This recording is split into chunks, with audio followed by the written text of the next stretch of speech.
साथियों जोरदार तालियों के साथ मान्यवर का स्वागत करेंगे। बड़े अच्छे सुनहरे पल ये स्वागत का साहब ने इस औरंगाबाद के धरती पर आकर के जो राजनीतिक क्रांति का उद्घोष दिया, ये धरती बार बार साहब को याद करती रहेगी, बार बार याद करती रहेगी। साथियों तालियों के साथ साथियों स्वागत किया जाए।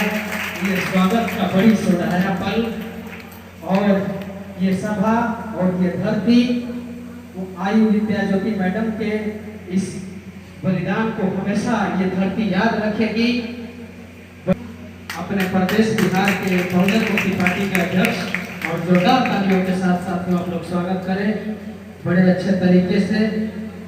और मैं साहब का आभार प्रकट करता हूं कि हमेशा हम लोगों को फोन पर मोटिवेट करते रहते हैं कि साथियों अगर आज़ादी को पाना है, परिवर्तन चाहते हो तो एक्टिव रहो।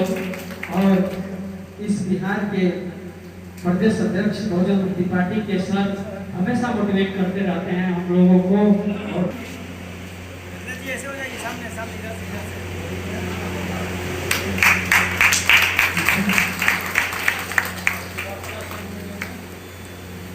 बड़े अच्छे तरीके से स्वागत करते हुए आप लोग जोरदार तालियों के साथ स्वागत करेंगे,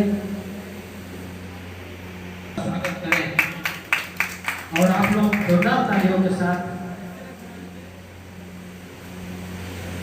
उनका स्वागत करेंगे।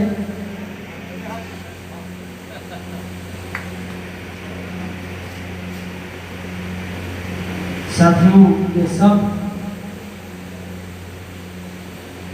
पूरा ताली के साथ हम लोग स्वागत करेंगे।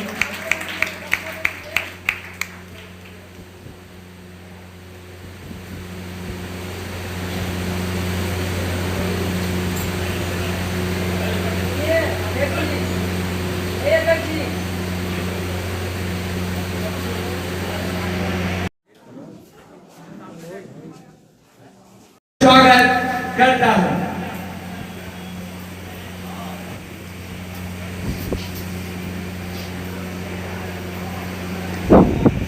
कुशवाहा जो बिहार के लेनिन कहे जाते थे, उनका हार्दिक स्वागत अभिनंदन वंदन करता हूं उनका और उनके साथ आए हुए सभी कंधों से कंधा साहब के साथ मिला करके जो कार्यक्रम के इस अगली कड़ी में मैं चाहता हूं कि यहाँ उपस्थित हैं व्यास राम जी, वो आए और समय को ध्यान में रखते हुए विषय के संदर्भ में अपने बात को रखेंगे।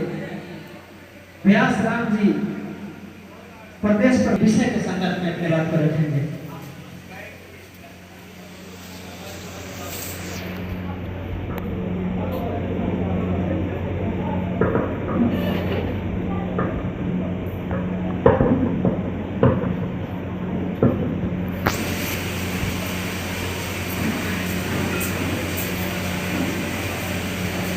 आज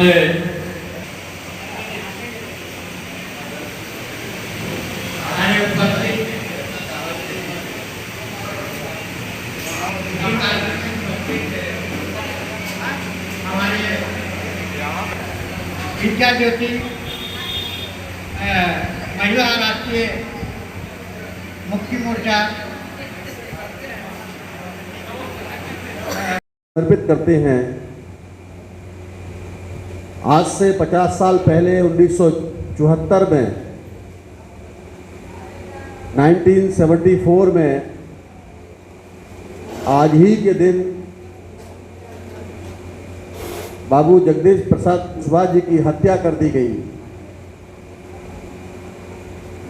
तो उनके शहादत दिवस के अवसर पर हम लोगों ने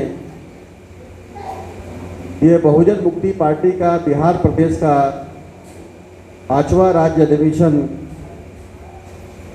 लेने का फैसला लिया। इससे पहले 4 अधिवेशन बिहार के अलग अलग जिलों में संपन्न हुए। सबसे पहला अधिवेशन समस्तीपुर में संपन्न हुआ था, दूसरा अधिवेशन मुजफ्फरपुर में हुआ, तीसरा अधिवेशन राजधानी पटना में संपन्न हुआ चौथा अधिवेशन पिछली साल बेगूसराय जिले में संपन्न हुआ। ये अधिवेशन लेने के पीछे का हमारा क्या मकसद है, क्यों लेते हैं? क्योंकि अलग अलग प्रकार के कार्यक्रम हम लोग समाज में जागृति के लिए लेते हैं। ये कोई भीड़ का, कोई क्राउड का कार्यक्रम नहीं है, बल्कि अधिवेशन में हमारे चुनिंदा जो अपने अपने एरिया के, अपने अपने क्षेत्र के जो चौधरी लोग होते हैं। आप सोचेंगे चौधरी कौन होते हैं? एक तो हमारे केडी चौधरी साहब है। चौधरी का मतलब है जो अपने इलाके में उनकी बात में वजन होता है, दम होती है। अलग अलग क्षेत्रों के वो चौधरी होते हैं। कम से कम, ज्यादा नहीं तो कम से कम 4 लोग तो उनकी बात को जरूरी मानते हैं, और जिनकी बात 4 लोग भी ना माने वो चौधरी कैसे? इसका मतलब अपनी बात में वजन रखने वाले लोगों को चौधरी कहा जाता है। तो ये अपने अपने क्षेत्र के, अपने अपने जिले के, अपने अपने इलाके के डेलीगेट्स के रूप में यहाँ पर प्रतिनिधि के रूप में आए हुए लोग हैं। ये केवल इस हॉल में बैठे हुए कई लोग नहीं है, बल्कि अगर एक आदमी को देखा जाए तो कम से कम 1,000 के बराबर है जो अपने अपने एरिया का नेतृत्व करते हैं।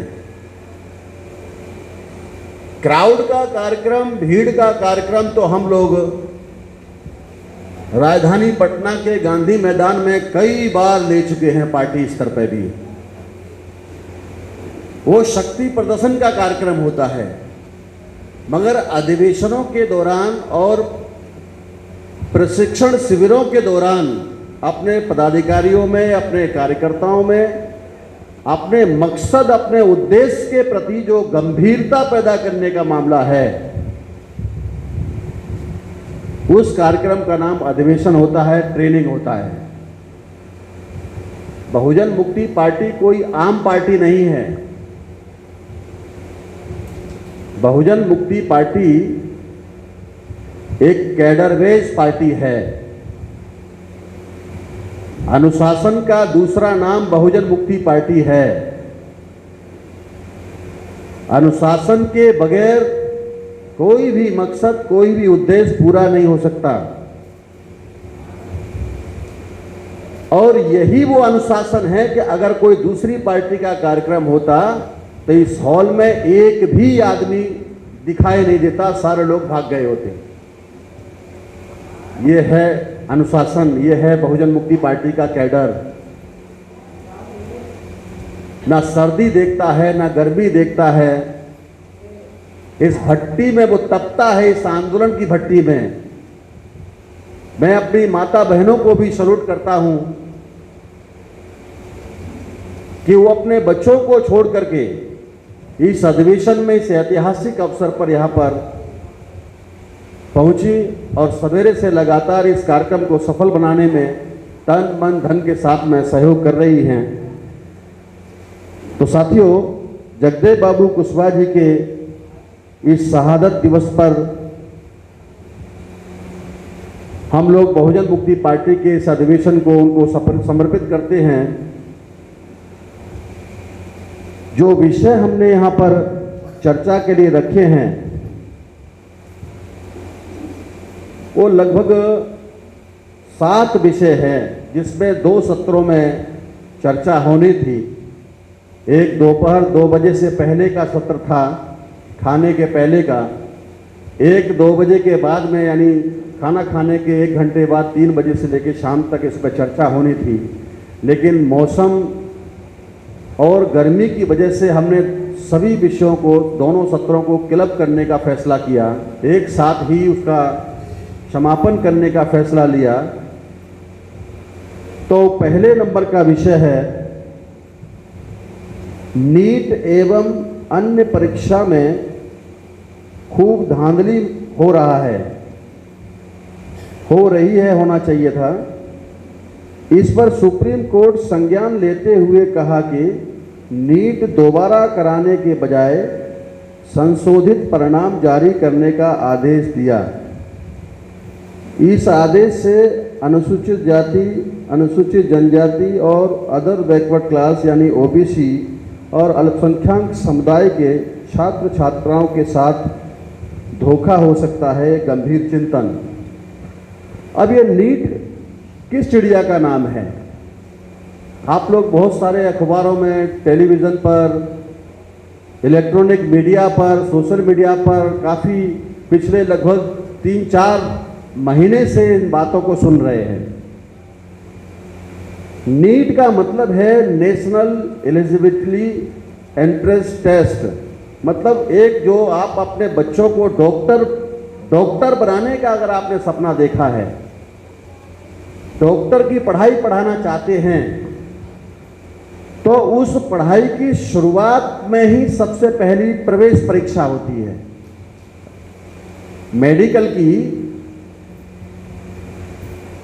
मेडिकल में। चिकित्सा के क्षेत्र में डॉक्टर बनने के लिए सबसे प्रारंभिक जो परीक्षा होती है, उसमें शुरुआत करने वाली वो है नेशनल पात्रता की जो परीक्षा है, वो नीट परीक्षा है। डॉक्टर बनने की पढ़ाई में शुरुआती परीक्षा। अगर उस परीक्षा को हमने पास कर लिया, हमारे बच्चों ने पास कर लिया, तो फिर वो 5-6 साल तक डॉक्टर बनने के लिए तैयार हो सकता है। बहुत मुश्किल से अनुसूचित जाति, जनजाति, अन्य पिछड़े वर्ग के हमारे गार्जियनों ने अपने बच्चों को, बेटाओं को, बेटियों को कोचिंग करा करके, जमीन जायदाद के टुकड़े बेच करके उनको उस परीक्षा के लिए तैयार किया। लाखों लोग उस परीक्षा में बैठे और उस परीक्षा का जब परिणाम आया तो उसमें बहुत बड़े पैमाने पर धांधली हुई, पर्चा लीक हो गया। भारत सरकार हो या उत्तर प्रदेश की सरकार हो या बिहार की सरकार हो, इस देश में, आजाद भारत में एक भी परीक्षा निष्पक्ष कराने की औकात इन सरकारों की नहीं है। अरबों खरबों रुपया जनता से लूटा जाता है परीक्षाओं के नाम पर, सरकार के खजाने भर जाते हैं और उसकी जो परीक्षा का जब रिजल्ट की बारी आती है तो पर्चा लीक हो जाता है। ये सरकार का फेलियर है, या ये कह सकते हैं कि ये एक बड़े मुद्दे से ध्यान हटाने के लिए एक नई समस्या पैदा करने का कार्यक्रम सरकार का ही षड्यंत्र है। देश के अंदर में बहुत सारे ऐसे मौलिक मुद्दे हैं जिन मुद्दों पर पिछले 10 साल से लगातार हम लोग संघर्ष कर रहे हैं और सड़क से लेकर के संसद तक उनकी चर्चा हो रही है। वो दुश्मनों के गले की हड्डी बने हुए हैं वो सारे मुद्दे, जैसे ईवीएम का मुद्दा, इलेक्ट्रॉनिक वोटिंग मशीन जिसमें मतदाता अपने वोट की अभिव्यक्ति को व्यक्त करता है, अपने मताधिकार का प्रयोग करता है, अपना प्रतिनिधि चुनने का काम करता है। उस ईवीएम पर बटन दबा करके देश और दुनिया के लोगों ने रिसर्च के मुताबिक ये पाया है कि इलेक्ट्रॉनिक वोटिंग मशीनों से, ईवीएम मशीनों से आप अपना सच्चा प्रतिनिधि नहीं चुन सकते हैं, उसमें घोटाला होता है, आपके वोटों की चोरी होती है, डकैती डाली जाती है। तो ये ईवीएम का मुद्दा देश के अंदर में पिछले लगभग 10-12 साल से लगातार डंके की चोट पर बहुजन मुक्ति पार्टी और आदरणीय वामन मेश्राम साहब पूरे भारत में कश्मीर से कन्याकुमारी तक और कच्छ गुजरात से लेकर के बंगाल की खाड़ी तक इस सारे मुद्दे को हम लोग लगातार उठा रहे हैं। बिहार में 2-2 बार परिवर्तन यात्राएं भी निकाली गई इस मसले को लेकर के। तो ईवीएम एक बहुत बड़ा मुद्दा है देश का, लोकतंत्र को बचाने का, देश का लोकतंत्र जो खतरे में है, एक बहुत बड़ा इशू है। दूसरा, जाति जनगणना एक बहुत भयंकर, दुश्मनों के लिए एक जानलेवा मुद्दा है। अभी कल परसों मोहन भागवत जी ने बयान दिया कि ओबीसी की जाति जनगणना का मुद्दा बहुत संवेदनशील मुद्दा है। आपने अखबारों में पढ़ा होगा, केवल संवेदन